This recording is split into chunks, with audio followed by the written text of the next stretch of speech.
Zonja dhe zotë, ju përshëndesim së bashku në edicionin informativ të orës 11 me një informacion të minutave të fundit. Ndërtimi pa leje që u zbulua nga policia të Ente në Sarand dhe që u bëshkak për ndalimin dhe pezullimin nga detyrat të shefit komisariatit Gëzim Bashllari dhe 3 vartësve të tij, dyshohet se është bëshkak edhe për ngjarje kriminale në këtë qytet. Burime nga policia bëjnë me dije për News 24 se prona ka qenë emër të Isuf Jaçajt, i cili u vra gjatë shpërthimit në drejtor të automjetit të tij në tetor të vitit 2025. Dyshohet se Isuf Jaçaj u eliminua nga një grup kriminal me bazë në Kamës, për të cilët dyshohet se së fundmi kishin marrë me dhunë pronën ku po ndërtohej një beach bar që po vijej në funksion për sezonin veror. Isuf Jaçaj u vra disa muaj pas konfliktit që djali i tij, Klaus Jaçaj, dhe miku i tij, Ramazan Zoto, patën me Gëzim Hajdarajn dhe Ernest Lamën nga Kamza, të cilët u plagosën me armë nga Zoto.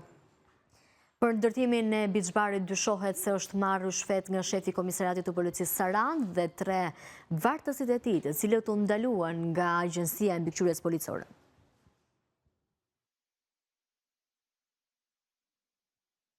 Ndalemi më tej, 3 persona antar të një grupi kriminal bajri janë marrë të pandehur nga SPAK për atentatin e dështuar ndaj Aleksandër Prendit. Ngjarja ndodhi në 23 gusht 2024 në fshatin Randz, ku 3 të akuzuarit shkuan për të vrarë Prendin, por ky i fundit u përgjigj me armë. Nga të shtënat nuk pati persona të lënduar.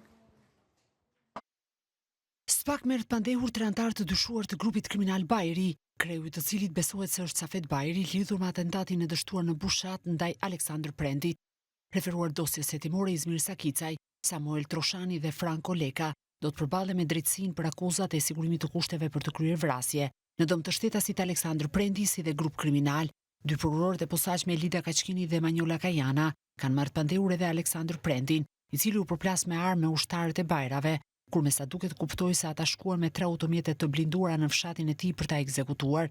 Ndaj Prendit janë ngritur akuzat e sigurimit të kushteve për të kryer vrasje, grup kriminal dhe armbajtje pa leje. SPAK thot në dosje se Sakicaj, Troshani dhe Leka, duke qenë pjesë e një grupi kriminal të përfshirë në veprimtari që konsiston kryesisht në kryerjen e veprave të dhunshme, në përdorimin e armëve të zjarrit.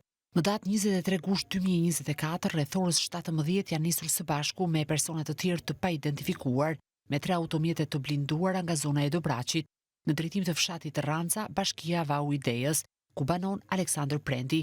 Të pandehurit kanë qenë të armatosur dhe kanë shkuar në zonë me qëllim vrasjen e Prendit. Motivi sipas SPAK besohet të jetë i lidhur me mosmarrveshje të krijuara për shkak të lëndëve narkotike. Në kohën që kanë kaluar në këtë zonë janë qelluar me armë zjarri nga Prendi, i cili ka qenë i armatosur dhe ka kuptuar arsyeën se pse të pandehurit janë gjendur aty. Ndërmjet tyre ka patur shkëmbim zjarri ku nuk ka të dhëna për personat lënduar.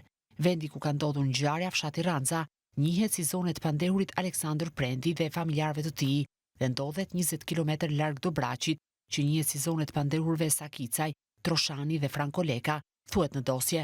SPAK ka verifikuar po ashtu se 3 të pandehurit u thuan drejt Rancës me 3 automjete të blinduara, 2 Audi A8 dhe një Mercedes-Benz S600, që është larguar nga vendi i ngjarjes bashkë me 2 automjetet e tjera. Më datë 3 shtator 2024, kjo makinë është ndaluar dhe drejtohej nga Safet Bajri. Sipas prokurorisë posaçme, 3 të pandehurit janë parë disa herë në praninë e Bajrit në Dobraç, ndërsa shfaqen në video të ndryshme duke gjuajtur me armë si dhe mbajnë shuma të konsiderueshme parash. Safet Bajri, që konsiderohet si kreu i grupit kriminal, ndodhet në qelitë e paraburgimit dhe po gjykohet për vrasjen e Fatbar Licit në 2018. SPAK e akuzon se këtë krim e ka kryer në bashkëpunim me Behar Bajrin dhe Asmer Bilalin. Fatbar Lici është gjagja i Ibrahim Licit, kundërshtar i përbetuar i bajrave.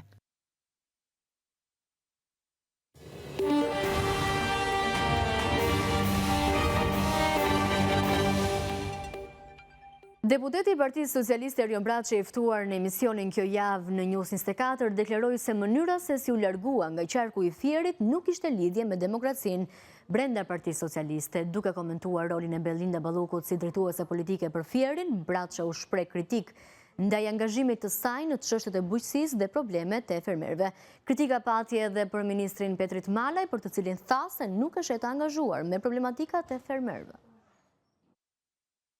Unë nuk doja që t'ikja nga qarku Fier, nga Divjaka jo, as nga kjo pjesë e lushnjës që kisha mbuluar. Nuk mendoj, do më thonë që do të kishim firo elektorale me prezencën time atje. Belinda Balluku për Fierin, çfarë përfaqëson? Jetuesën politike. Dhe performanca? Jetuesa. Mëtej?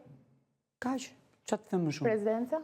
A, këtë se di, nuk jam atje. Më e mirë apo më pak e mirë se ju? Unë do doja shumë që prezenca e saj të ndihmonte në ato çështje që kanë lidhje apo kanë të bëjnë drejt për drejt me bujqësinë. Deri tani nuk e shoh. Më vjen keq, po nuk e shoh. Madje nuk e shoh as ministrin e bujqësisë, ministrin e ndjes, ministrin e financave të angazhuar, që është deputet në Lushnjë, pra është deputet në Myzeqe, të angazhuar me atë problematikë. Fare, zero. Se për ndryshe nuk do ndodh ajo që po ndodh. Shiko, po ndodh një fenomen me këtë historinë e sigurisë ushqimore. Mirë bëhet që insistohet atje, sepse ja ku kemi ngjarje, po nuk i kemi nga prodhimi i bujqve. I kemi nga kushtet në cilat gatuhet ushqimi e kështu me radhë, siç ishte kjo ngjarja e shkollës policisë shtetit. Unë mendoj që bujqetanë prodhojnë mirë, prodhojnë drejt edhe prodhojnë ndershëm. Nuk mundet që ne të shkojmë drejt monopolizimit të segmenteve të tregut, apo edhe të tregut vetë, për arsye të sigurisë ushqimore, apo me arsye të sigurinë ushqimore. Jo, nuk mund të jetë kështu.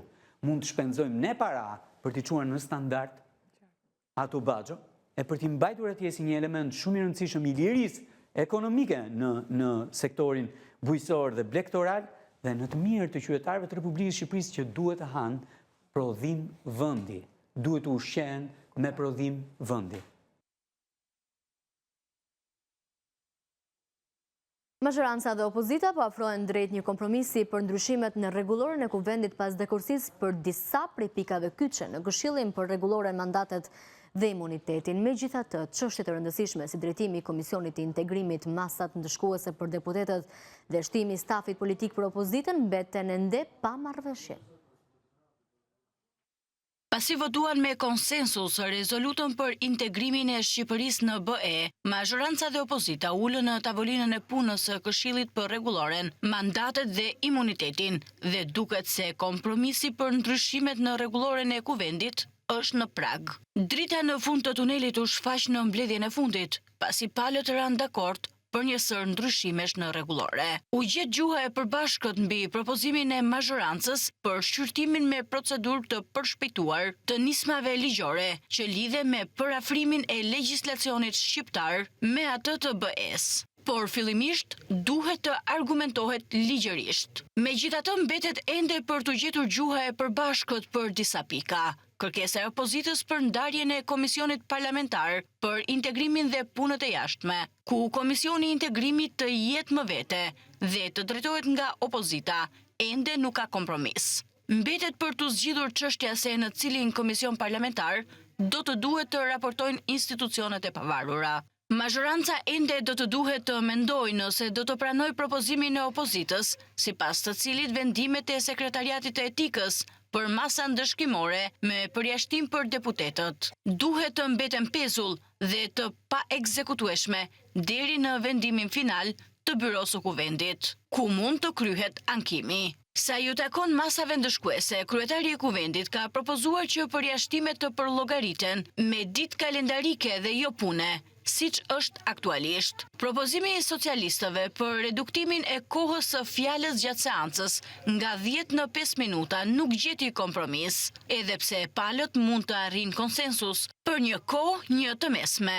Mbetet për të zgjidhur kërkesa e opozitës për shtimin e stafit politik pranë grupeve kryesore parlamentare. Edhe pse në një klim deri diku pozitive, majoranca dhe opozita kanë disa ditë kohë të mendohen. Ndryshimet në rregulloren e Kuvendit do të kalojnë për votim në seancën plenare të së në 21 maj. Në të njëjtën datë para nisjes së seancës, socialistët dhe demokratët do të mblidhen për diskutimet e fundit.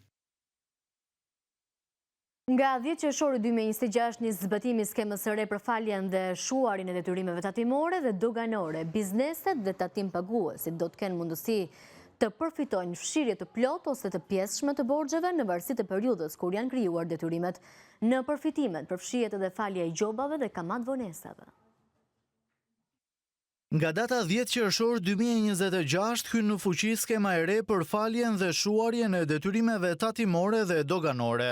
Administrata tatimore ka bërë të ditur se bizneset dhe tatim paguesi do të kenë mundësi të përfitojnë falje të pjesshme ose të plot të borxheve në varësi të periudhës kur janë krijuar detyrimet. Sipas njoftimit të botuar tashmë në fletoren zyrtare për detyrimet e krijuara deri më 31 dhjetor 2014, do të bëhet fshirje e plotë e tatimeve të papaguara, gjobave dhe kamatvonesave. Përjashtim bëjnë vetëm kontributet e sigurimeve shoqërore dhe shëndetësore. Për borxhet e viteve 2015-2019, tatim paguesit kanë dy mundësi për të përfituar. Nëse paguajnë 50% të detyrimit deri më 30 qershor 2026, u falet 50% çi tjetër. Nëse paguajnë 75% të detyrimit deri më 31 dhjetor 2026, u falet 25% çi i mbetur.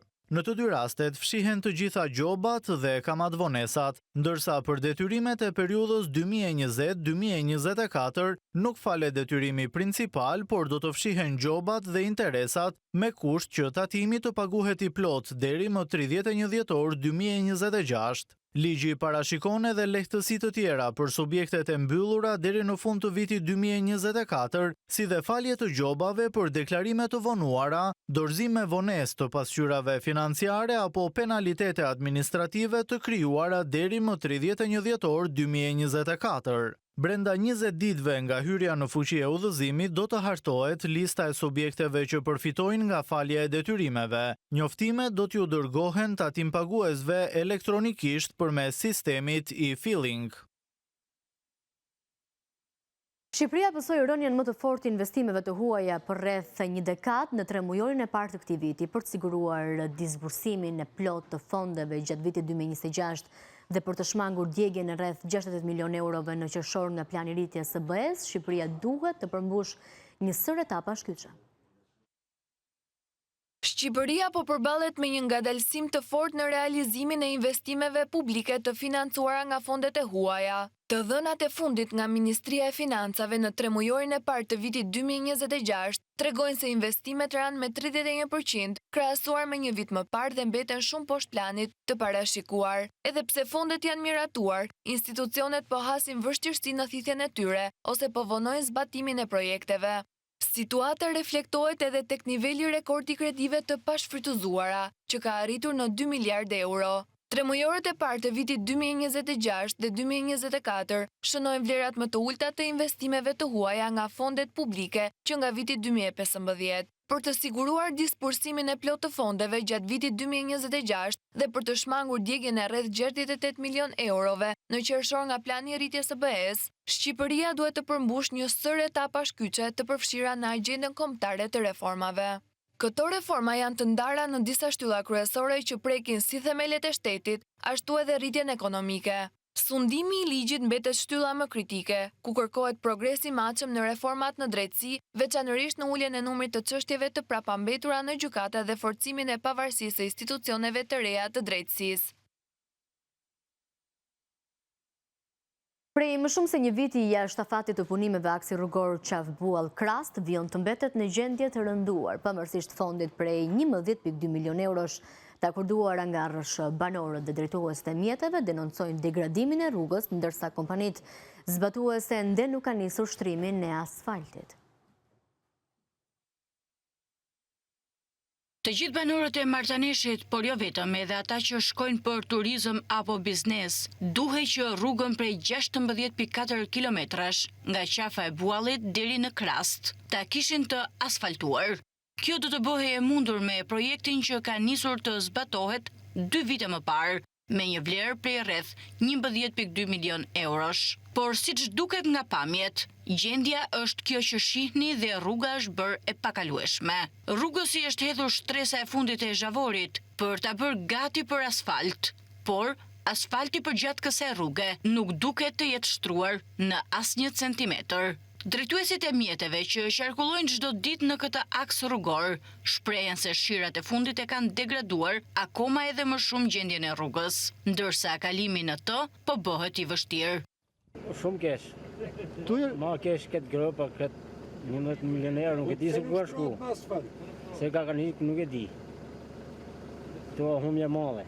Këtë grupa, këtë losh, këtë nuk e di se ku shkën shoferët, ku shkën punëtorët. Projekti për sistemim asfaltimin e rrugës Qafbuall-Krast, me gjatësi prej 16.4 km, është financimi i Autoritetit Rrugor Shqiptar në vlerën e 11.2 milion euro. Zbatimi i projektit po bëhet nga bashkimi i kompanive BIS SHPK, Ergi SHPK dhe vëllezërit Hysa SHPK, që edhe pse janë më shumë se një vit jashtë afatit fillestar për dorëzimin e punimeve, ende nuk ka nisur asfaltimin e rrugës. Mungesa e tregut për shitjen e rrushit dhe nën produkteve të tij, si dhe çmimi i ulët që ofrojnë pikat e grumbullimit, po detyron fermerët e Kurjanit në Roskovec të presin hardhit dhe të mbjellin parcelat me ullinj. Fermerët kërkojnë mbështetje nga Ministria e Bujqësisë pasi po shkojnë drejt falimentit. Fermerët e Kurjanit në Roskovec po braktisin vreshtarin duke mbjell parcelat me ullinj. Dikur në Kurjan kanë qenë të mbjell rreth 100 hektar, kurse sot sipërfaqja e vreshtave është reduktuar në 5 hektar, ndërsa fermerët thonë se shkak për këtë vendim është bërë çmimi i ulët i shitjes së rrushit, mungesa e tregut dhe subvencionet e pamjaftueshme. Dikur zona e Roskovecit me në krye Kurjanin kishte jo më pak se 100 hektar vreshta. Me vështirësinë e tregut fillojnë të reduktohen, duke i kthyer në ullishte. Unë më përpara kisha pak më shumë një 2 dylym, po tani nga 2 dylymi i bëra 1 dylym. E shturp ta thuash po prin 2 dylym vresht ne nuk e shisim dot. Të gjithë tokat ne kemi bërë ullinj. Unë për shembull personalisht kam bërë gjitha tokat ullinj. Pse edhe te ulliri me çfarë po shikojmë si vjet do kthehemi prapë te vreshti. Fermerët thonë se e kishin të pamundur të përballonin kostot e kultivimit të rrushit, ndaj u detyruan të prisin të gjitha hardhit dhe të mbjellnin ullinj. Prodhimi nuk po shkonte. Arriti tek kilogrami i rrushit vali 250 deri 300 lekë vjetra. U detyruan njëri pas tjetrit filluan të prishin vreshtat dhe ta mbjellin ulli. Një nga ata isha dhe unë, që kisha në fillim 5 dylym vresht. Në këto 5 dylym merja goxha 100-120 kujtal rrush. Një pjesë e beja raki dhe verë, ndërsa pjesën tjetër e shisja. Njëri siç ka ngel ulliri, kështu na ngel edhe në rrushja atëherë, një vinin e minin për sevap me 200 lekë, 250 lekë kilën. E vali mori tregtari atij, i tha me 300, në fund e mori me 250, pa dalajna ne filloi e preu vreshtin, për davajnati. Edhe ka bërë edhe ulli. Sipas fermerëve, para viteve 90, sipërfaqet e mbjella me vreshta zinin 80% të territorit të Kurjanit, me një prodhim vjetor rreth 200 ton, ndërsa sot kjo tradit është drejt shuarjes. Ata thonë se çdo ditë më shumë po rënohen e po shkojnë drejt falimentimit për shkak të mungesës së vëmendjes nga Ministria e Bujqësisë. Infrastruktura rrugore në fushë Mamuras të Kurbinit është në gjendje të degraduar dhe banorët thonë se nuk është investuar prej 35 vitesh. Po ashtu edhe ura që ndodhet mbi lumin Droj rrezikon të shembet, ndërsa banorët i bëjnë thirrje autoriteteve të ndërhyjnë për përmirësimin e gjendjes. Nga ana e saj, Bashkia Kurbin thotë se kjo zonë është në prioritetin e saj për zhvillim. Rrugë të pashtruar dhe ura që rrezikojnë të shemben, kjo është gjendja e infrastrukturës në pjesën e poshtme të fushë Mamurazit, pranë lumit të Drojës, në kufirin darës mes Kurbinit dhe Krujës. Banorët thonë se lëvizja është mjaft e vështirë sidomos në ditë me shi, ku rrugët mbulohen nga ujë dhe balta, ndërsa problem betet edhe ura mbi lumin Droje, e cila rrezikon shembjen. Shtu asfalt s'është pa herë. Jo, nuk ka si duket asnjëherë normale, po tani s'kemi ku ja bëjmë. Denonsimet të bëjë, kanë ardhur kanë thonë do ta shtrojmë, do ta bëjmë, do kthejmë sa herë vinë për votime, i bëjnë për 10 ditë, për 2 javë. Mbrapa më shumë i hedhin vetë në material në gjë kështu dhe këtu asnjëherë s'ka marrë masa kush. Automitet cop, të hypesh në tonë nuk rrihet.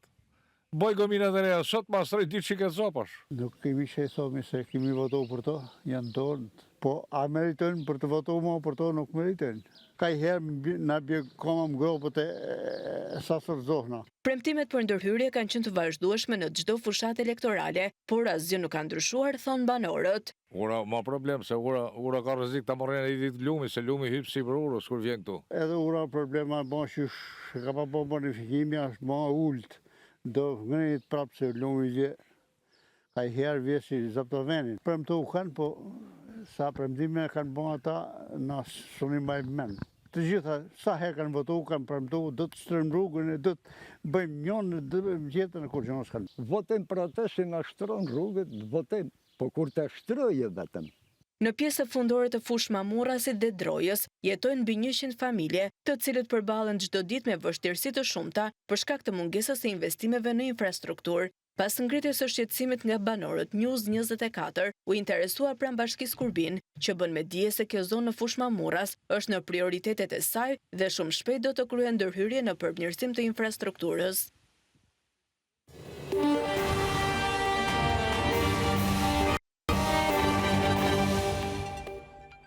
Banka OTP Albania përuroi në Tiranë mjediset e reja të dedikuara për segmentin e bankingut privat, të cilat janë konceptuar sipas standardeve më të larta për të ofruar privatësi dhe komoditet për klientët premium. Ky investim synon të ofrojë shërbime elitare dhe personalizuara si këshillim financiar dhe produkte investimi, duke kombinuar teknologjinë moderne me kontaktin e afërt me klientin.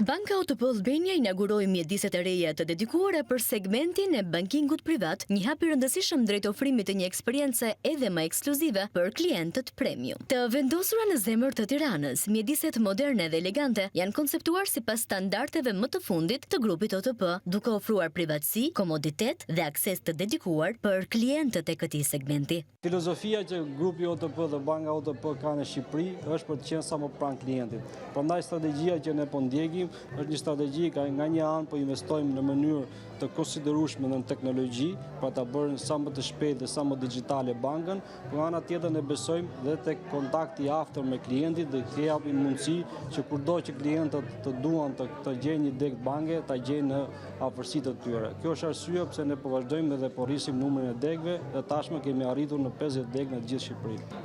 Bankingu privat është forma më e lartë e shërbimit bankar. Por ajo në vetvete nuk është thjesht një shërbim premium, por është edhe një marrëdhënie veçantë me klientën, sepse në vetvete ajo tregon një shërbim të krijuar në besim, në konfidencialitet, por dhe si ofrimin e shërbimeve të personalizuar për gjithë secilin nga klientët. Ne po investojmë në mënyrë të konsiderueshme në teknologji dhe kjo do të bëjë që klientët të kenë produkte të reja me shumë më të shpejta, me çmime dhe më të mira dhe gjithashtu dhe hapja degëve që ne po bëjmë do ta bëjë që ne të jemi sa më pranë klientëve tanë. Shërbimi i bankingut privat në OTP Albania ofron një gamë të personalizuar shërbimesh si këshillim financiar të specializuar, produkte investimi, kurse preferenciale të këmbimit valutor, menaxhim portofoli, financim të dedikuar dhe zgjidhje bankare të ndërtuara sipas objektivave të klientëve, duke konfirmuar angazhimin e saj për të sjellë standarde elitare shërbimi. Shkojmë në këto momente në publicitet, rikthehemi pas pak me edhe tjera zhvillime.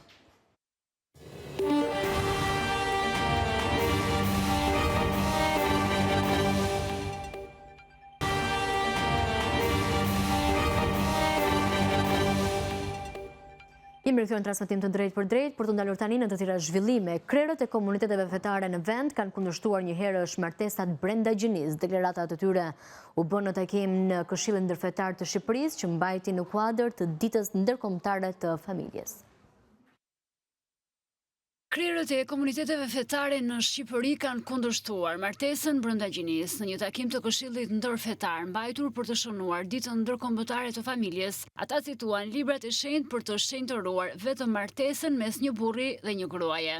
Ndonse asnjë prej tyre nuk e përmendi drejt për drejt, mesazhet e tyre nuk kuptuan ligjin për barazinë gjinore miratuar së fundmi në vend. Traditat tona fetare, pavarësisht dallimeve, bashkohen në një pikë të përbashkët në shenjtërimin e familjes. Do të qëndrojmë me vendosmëri përballë çdo sfide, drafti ligje apo iniciative që synon të cënojë, të dobësoj apo përçaj familjen tradicionale shqiptare. Dua të them se institucionet tona kanë ngritur zërin për herë për familjen, por mos cënimin e saj, por edhe kritikët duhet të kuptojnë se ne nuk jemi vendimarrës.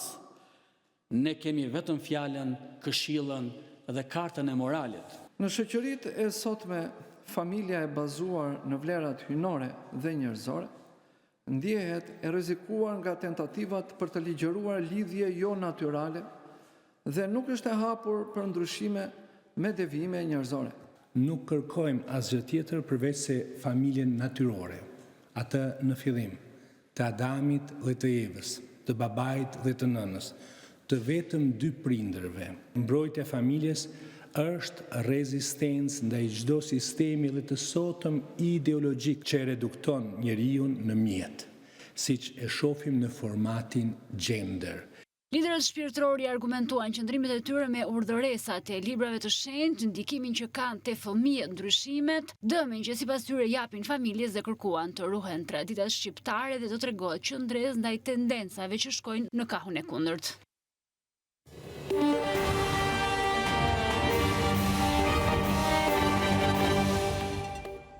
Analiza e diplomatëve David Kostelançek dhe Andri Uranius vë theksin te korrupsioni në Shqipëri dhe nevoja për reforma të thella në rrugën drejt Bashkimit Evropian. Autorët sugjerojnë se presioni i Bashkimit Evropian mbi qeverinë mund të jetë vendimtar për të nxitur ndryshime reale në vend.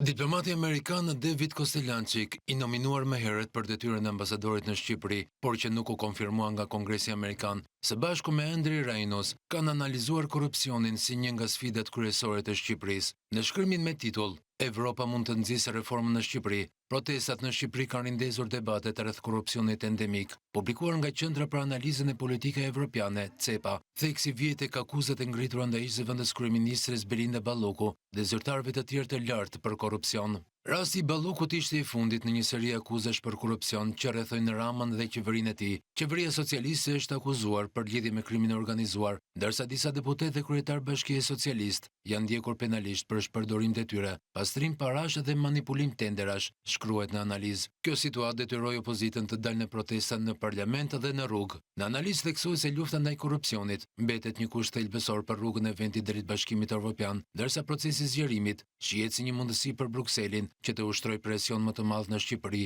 për reformat konkrete. Dështimi i klasës politike të Shqipërisë për të adresuar korrupsionin e parahapur do të thotë se Evropa mund të jetë shpresa e saj më e mirë. Duke u angazhuar më aktivisht me qeverinë dhe qytetarët shqiptar, Bashkimi Evropian mund të shfrytëzojë mbështetjen pothuajse unanime për integrimin evropian për të ndërtuar një sistem që parandalon korrupsionin, rrit besimin publik dhe shmang regresin e mëtejshëm. Nëse qeveria synon të përmbush premtimin për antarësim në Bashkimin Evropian deri në vitin 2030, ndryshimet e rëndësishme do të jenë të domosdoshme, shkruhet në analizë. Ministri i Jashtëm iranian Abbas Araqi tha dhe shprehur se Teherani nuk ka besim tek SBA-ja dhe do të negociojë me të vetëm nëse do të tregohet serioze. Araqi theksoi se mesazhet kontradiktore kishin ngritur dyshime se Irani në lidhje me qëllimet e vërteta të amerikanëve. Teherani nuk ka besim te Shtetet e Bashkuara të Amerikës dhe është i interesuar të negociojë me Washingtonin vetëm nëse është serioz, tha të premten ministri i Jashtëm iranian Abbas Araqi, ndërsa bisedimet për përfundimin e luftës mbetën pezull. Araqi u tha gazetarëve në New Delhi se të gjitha anijet mund të kalojnë në përngushtitjen e Hormuzit, përveç atyre në luftë me Teheranin, nëse ato koordinohen me marinën e Iranit. Por situata rreth rrugës ujore, jetike për tregjet globale të energjisë dhe mallrave, ishte shumë e komplikuar, shtoi ai. Në një postim në rrjetin social X, Araqi u shpreh se i tha ministrit të jashtëm të Indis se Irani do të kryejë gjithmonë detyrën historike si mbrojtës i sigurisë në Hormuz. Irani e mbylli ngushticën për shumicën e transportit detar, pasi SBA-t dhe Izraeli filluan luftën e tyre kundër Iranit në shkurt. Washingtoni dhe Teherani njoftuan një armpushim muajin e kaluar, por kanë pasur vështirësi në arritjen e një pakti të qëndrueshëm paqeje. Bisedimet e ndërmjetësuara nga Pakistani janë pezulluar që kur Irani dhe SBA-t hodhën poshtë propozimet e fundit të njëri tjetrit javën e kaluar. Araqi tha se mesazhet kontradiktore kishin ngritur dyshimet e Iranit në lidhje me qëllimet e vërteta të amerikanëve, duke shtuar se procesi i ndërmjetësimit të Pakistanit nuk ishte dështuar, por ishte në vështirësi. Ministri i Jashtëm iranian theksoi se Teherani po përpiqet të ruajë armpushimin e fundit për t'i dhënë një shans diplomacisë, por është gjithashtu i përgatitur të kthehet në luftime, tha Araqi. Çështjet që pengojnë negociatat midis dy palëve përfshin ambicjet bërthamore të Iranit dhe kontrollin e tij mbi ngushticën e Hormuzit. I pyetur nëse Irani ishte i hapur për ndërmjetësim nga Pekini, Araqi tha se Teherani vlerësonte përpjekjet e çdo vendi që kishte aftësinë për të ndihmuar. Izraeli dhe Libani kanë zgjatuar armëpushimin me 45 ditë pas 2 ditë bisedimesh të lehtësuara nga Washingtoni. Bisedimet përfunduan me një marrëveshje për të mbajtur takime të mëtejshme në javët e ardhshme. Izraeli dhe Libani ranë dakord për një zgjatje 45 ditore të armëpushimit që ka zbutur konfliktin midis Izraelit dhe Hezbollahut në Libanin jugor, teksa 2 ditë bisedime të letësuara nga Washingtoni përfunduan të premten me një marrëveshje për të mbajtur takime të mëtejshme në javët e ardhshme. Ndërprerja e armiqësive e 16 prillit do të zgjatet me 45 ditë për të mundësuar përparim të mëtejshëm, ka njoftuar Departamenti Amerikan i Shtetit, duke shtuar se bisedimet që synonin zgjidhjen e konfliktit midis dy vendeve ishin shumë produktive. Armëpushimi ishte planifikuar të përfundonte të dielën. Delegacionet libaneze dhe izraelite lëshuan deklarata pozitive në lidhje me bisedimet, takimi i tyre i tretë që kur Izraeli intensifikoi sulmet ajrore ndaj Libanit, pasi Hezbollahu qelloi me raketa Izraelin më 2 mars, 3 ditë pas fillimit të luftës SBA-Izrael me Iranin. Fushata e bombardimeve dhe ndërhyrja nga toka e Izraelit në jug të Libanit zhvendosën rreth 1.2 milion njerëz, përpara se presidenti amerikan Donald Trump të shpallte një armëpushim muajin e kaluar pas bisedimeve midis ambasadorëve të dy vendeve në Washington.